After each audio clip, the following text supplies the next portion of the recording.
Welcome to Sports Night in Auburn. I'm Vince Wolfram. And I'm Kegan Miller. We've got a lot in store for you tonight. Auburn men's and women's hoops have wrapped up their seasons. Gymnastics heads to LA for postseason, and baseball's officially kicked off SEC play. All that and much more tonight on Sports Night in Auburn. Entering the tournament as a 9 seed, Auburn men's basketball cruised past Iowa in the first round of the NCAA tournament, 83-75. Joleigh Broome and Alan Flanagan both put up double-doubles to lead the Tigers to a victory last Thursday. I had the opportunity to travel to Birmingham this weekend for the games. Check it out. Has begun. March Madness is upon us, and the Auburn Tigers are moving on to the second round of the NCAA tournament. The 8-seed Iowa Hawkeyes came into Birmingham to take on the 9-seed Tigers in what felt like a home game for Bruce Pearl and company. Guys, this is Birmingham, Alabama. This is football country, and we dominate, and I'm really proud of that. But we look like a basketball state today. And Auburn looked like they came to play basketball today as 6 different Auburn players finished the night in double-digit scoring. Joleigh Broome, Wendell Green, Katie Johnson, Alan Flanagan, Jalen Williams, and freshman Trey Donaldson. According to Pearl, it wasn't just the offensive outpouring that won Auburn the ball game. We got stops, and we got rebounds, and got some 50-50 balls. Our speed and quickness was a factor. The electric play on the offensive and defensive side of the ball by Auburn guard K.D. Johnson impressed Pearl as Johnson continued his fabulous play. Plays with just a lot of motion, a lot of passion, and he giveth and he taketh away. And he's been givething more lately. Coach Pearl prided his guys on being confident in their play and made sure the team knew that they could compete with the best.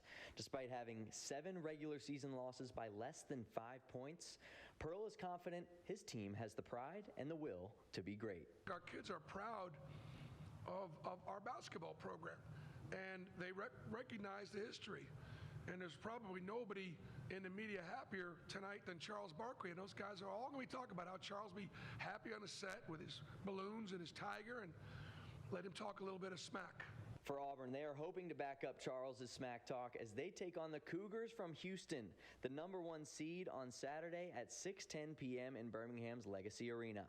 From the Ham, I'm Vince Wolfram, Eagle Eye TV Sports.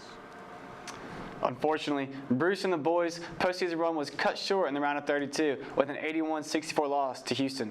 The Cougars entered the tournament as the #1 seed in the Midwest region. Vince was back in Legacy Arena for Saturday's matchup. Check it out.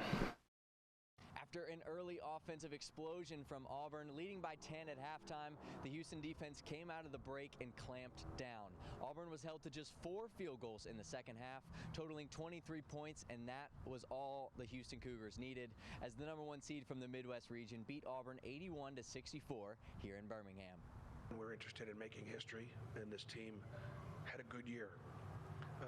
And they made the NCAA tournament, and they advanced in the NCAA tournament.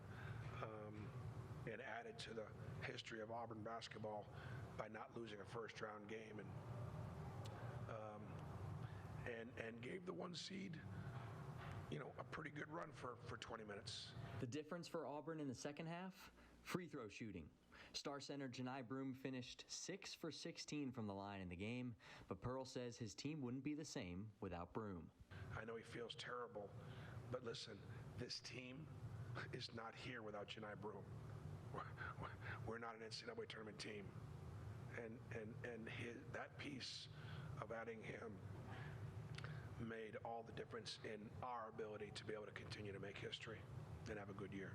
This round of 32 matchup was the final collegiate game for Auburn guard Zep Jasper, a true Auburn man on and off the court, and he expressed his thanks to the Auburn family postgame. I love these dudes. I love the coaching staff, the walk-ons, the AD, everyone in Auburn. Be an Auburn man forever, but this ain't the end. We coming back next year. So like I say, it's gonna be Auburn forever. I cherish this moment. I cherish the fans, my family. From the NCAA tournament in Birmingham, my name is Vince Wolfram. This is Eagle Eye TV. While this season may not have lived up to what the Orange and Blue faithful have hoped for, the Tigers finished 21-13 with their final record, the team's 5th 20-win season under Coach Pearl in the last 6 years. As of now, the future is unclear for most of the team, but Zep Jasper has officially wrapped up his collegiate career and left his impact over his 2 years at Auburn. Auburn may be knocked out of the tournament, but the madness is just heating up. Sweet 16 games kick off on Thursday. The teams still live in the tournament include Michigan State, Kansas State, Arkansas, UConn, Florida Atlantic, Tennessee, Gonzaga, UCLA, San Diego State, Alabama, Miami, and Houston. This year's tournament included possibly the most outrageous moments. 16 seed Fairleigh Dickinson taking down 1 seed Purdue in the round of 64, marking the second time ever that a Sweet 16 has beaten a 1 seed in the tournament. The Knights' victory over the Boilermakers marks the first time a team out of the NEC conference has won a game in March Madness. What a memory for those kids.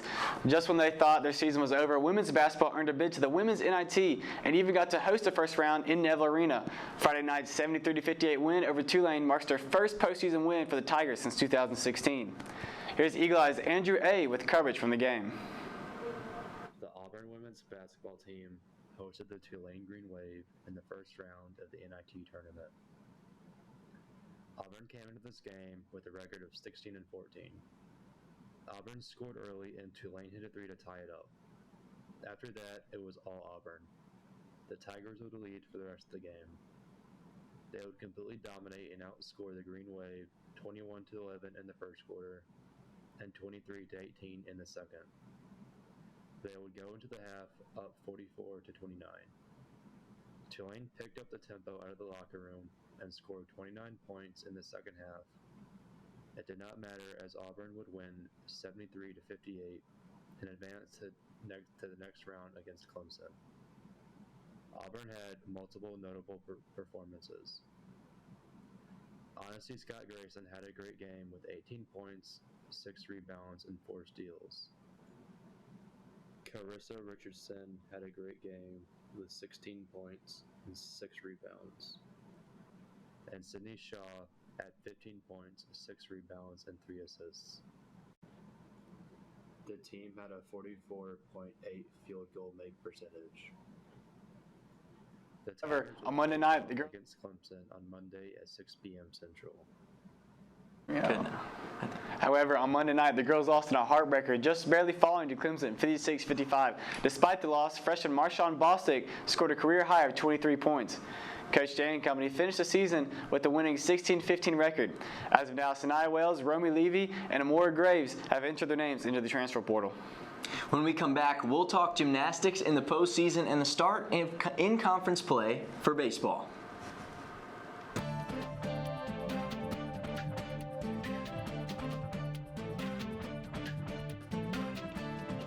Welcome back to Sports Night in Auburn. Auburn Gymnastics competed in the SEC Championship this weekend in Duluth, Georgia. The number 12 Tigers finished 5th overall in the tournament with a 197.1, the second highest score earned at the conference meet in program history.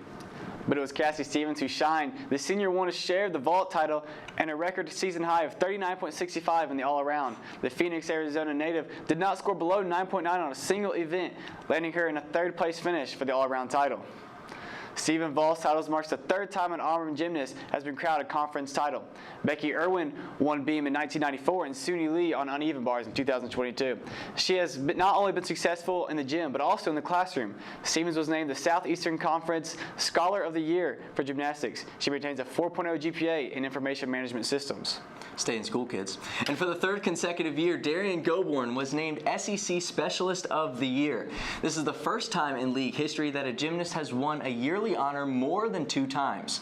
The Sarasota native competed in vault, bars, and floor for the Tigers. And on the floor, the 5th year had 7 scores of 9.9 or higher. Goborn was placed on the All-SEC team along with Cassie Stevens, Aria Bruce, Olivia Hollingsworth, and Gabby McLaughlin. The girls' season is not yet over, though. The Tigers entered the NCAA tournament as a 3 seed and are slated to compete at the Los Angeles Regional March 29th through April 1st on UCLA's campus. It will be a tough test as they will be competing against number 2 seed Utah, Southern Utah, and Washington in the first session, while the evening session will feature top seed UCLA, number 4 Missouri, Stanford, and the winner from the first round. Only the top 2 seeds from this entire region and top all-around finals will make it to the 2023 NCAA Championship, April 13th through 15th in Fort Worth, Texas. There you go. Number 18 Auburn baseball started SEC play this weekend, but it did not win a single game. The Tigers were swept by number 3 Arkansas. Despite an early lead, Auburn could not keep up the momentum, losing Friday's game 7-2. Then on Saturday, the Tigers fell behind early and ultimately could not catch up, losing 9-3. In the series finale, Auburn was scoreless and lost 5-0 despite the loss. In Game 3, sophomore reliever Will Kegan tied a career-best 4 2/3 innings, scoreless innings, in an attempt to give Auburn some hope. Looking for redemption, the Tigers traveled to Montgomery last night for a midweek matchup against South Alabama. The Orange and Blue left the capital city with a 6-5 win. Next up for the boys is a 3-game home series at Plainsman Park. They will host the Georgia Bulldogs, and the first pitch is set for tomorrow at 6 p.m. I will be there. Over the weekend, number 19 ranked Auburn softball competed at the Oklahoma Hall of Fame Classic in Oklahoma City. The 5 games they played, their record was 1 win and 4 losses. On opening day, the Tigers split their doubleheader, starting off with a win.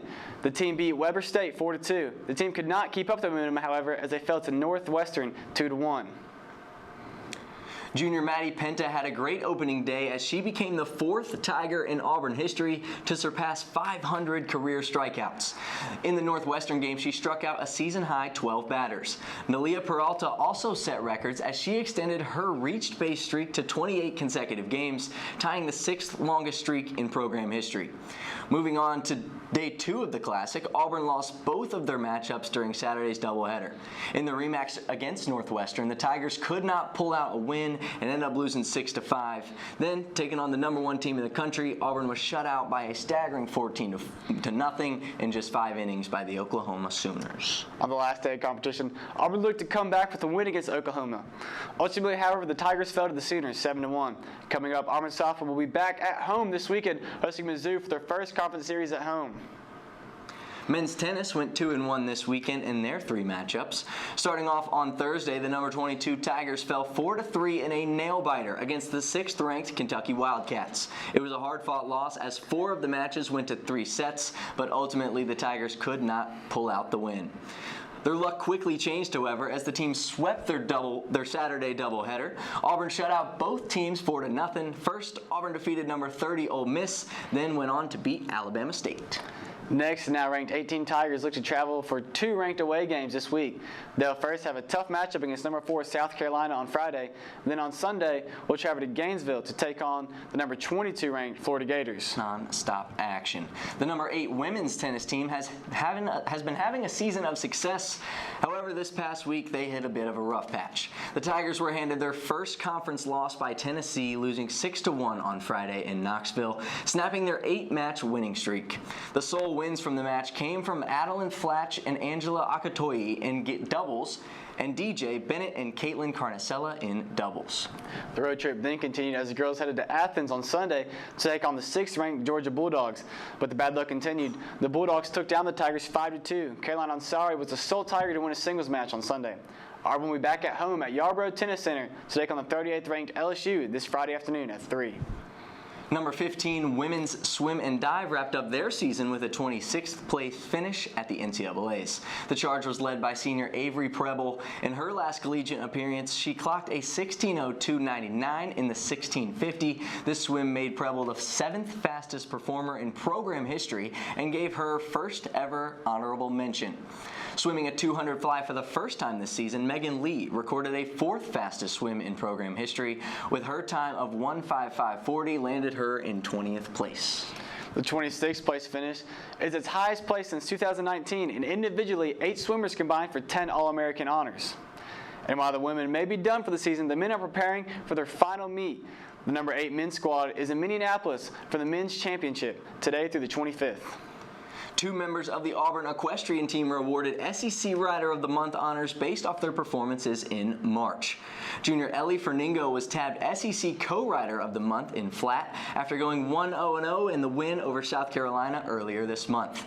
While this is her first SEC honor in flats, it is not her first ever. The Newton, Connecticut native earned SEC Fences Rider of the Month this past November. Junior Olivia Marino earned SEC Co-Rider of the Month in reining, the first monthly award of her collegiate career. Farino, Marino, and the rest of the Auburn equestrian team will travel to Blythewood, South Carolina for the SEC Championship. The Tigers enter this year's conference as in 1 seed, and they will take on host South Carolina at 8 a.m. on Friday. Let's go equestrian. When we come back, we'll dive into Auburn in the NBA and take a look into Auburn's NFL Pro Day. You are watching Sports Night in Auburn.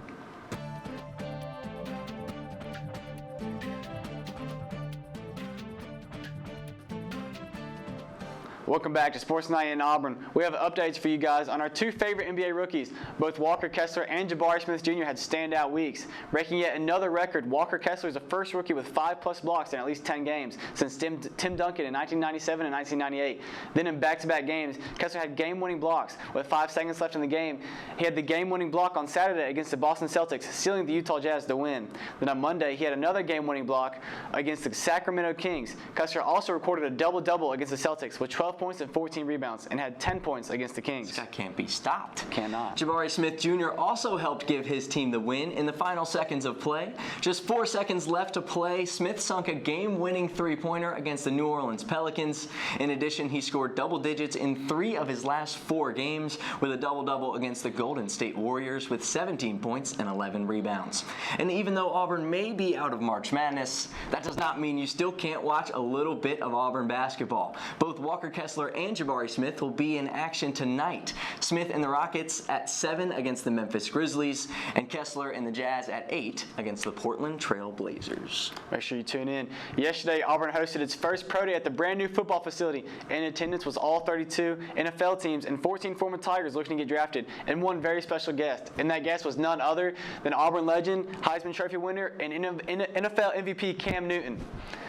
He threw at Auburn's Pro Day in a video after a video posted on social media that announced he was participating in Auburn's Pro Day to show the scouts he still has it.